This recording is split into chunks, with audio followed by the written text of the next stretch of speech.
하나님은 인간에게 자신이 살아계심을 감추신 적이 없습니다.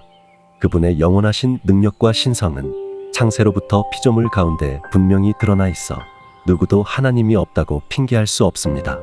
로마서 1장 18-23절은 이 사실을 강력하게 선포하며 인간이 하나님을 알되 그분을 영화롭게도 아니하고 감사하지도 않아 스스로 미련하게 되었음을 지적합니다. 이는 오늘날 하나님을 부정하는 자들의 모습과 다르지 않습니다.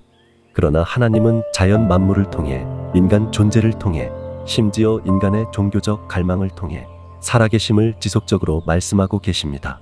비로소 먼저 우리는 하나님이 계신다는 가장 첫 번째 증거를 자연 속에서 발견할 수 있습니다.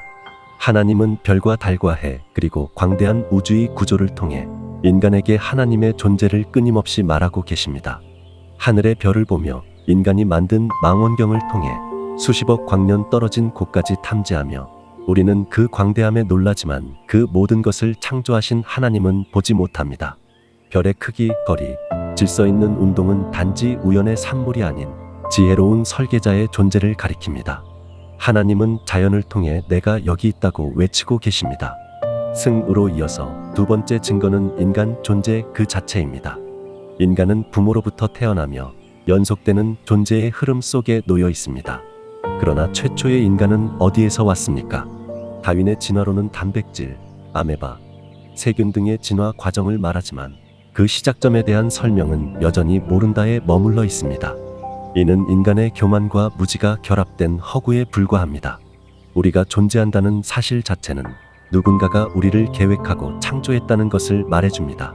창세기 1장 1절에 태초에 하나님이 천지를 창조하시니라는 선언은 복잡한 이론보다 더 직접적이고 명확한 진리입니다.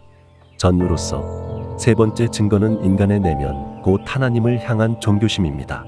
인간은 본능적으로 신을 찾고 그리워하며 죽음의 문턱에서 신을 부릅니다. 병원 영안실에서 혼자 남은 자녀가 느끼는 외로움, 사랑하는 사람을 잃은 자의 절규는 단지 감정의 문제가 아닙니다. 이는 영혼 깊은 곳에서 하나님을 갈망하는 외침입니다. 하나님이 없다면 왜 인간은 그분을 그리워합니까?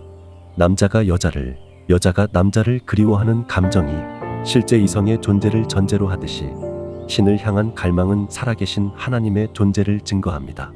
결로 마무리하며 네 번째 증거는 성경입니다. 성경은 1500년에 걸쳐 약 40명의 저자가 기록한 책이지만 그 주제와 메시지는 하나입니다. 하나님께서 인간을 사랑하시고 구원하시려는 계획입니다. 이는 결코 인간이 만든 신화가 아니라 영감으로 쓰인 하나님의 말씀입니다. 성경은 사람을 변화시키고 회개하게 만들며 영적 눈을 뜨게 합니다. 심지어 성경을 부정하려던 사람이 성경을 읽다 하나님의 존재를 고백하게 되는 경우도 많습니다. 이는 살아계신 하나님이 오늘도 말씀 가운데 일하고 계신다는 명백한 증거입니다. 마지막으로 다섯 번째 증거는 하나님의 임재를 체험한 수많은 사람들의 간증입니다. 어떤 이는 병에서 고침받았고 어떤 이는 삶의 밑바닥에서 회복되었습니다. 심지어 불신자였던 자들이 살아계신 하나님을 만난 후 삶 전체가 변하는 모습을 우리는 수없이 보고 듣습니다. 이는 단순한 종교적 열광이 아니라 하나님과의 실제 만남으로 인한 영적 변화입니다. 오늘 우리는 살아계신 하나님을 부정할 수 없는 증거들 앞에 서 있습니다. 자연을 보십시오. 여러분 자신을 들여다보십시오. 여러분의 내면의 갈망을 느껴보십시오. 그리고 성경을 읽어보십시오. 하나님은 살아계십니다. 이제 그 하나님 앞에 나아가야 할 시간입니다. 영적 안테나가 무너진 자들은 다시 기도하며 회복해야 합니다. 하나님은 지금도 여러분에게 말씀하고 계십니다. 나는 스스로 있는 자니라. 이 살아계신 하나님의 초청에 오늘 응답하십시오. 하나님은 지금 이 순간에도 여러분을 기다리고 계십니다. 할렐루야.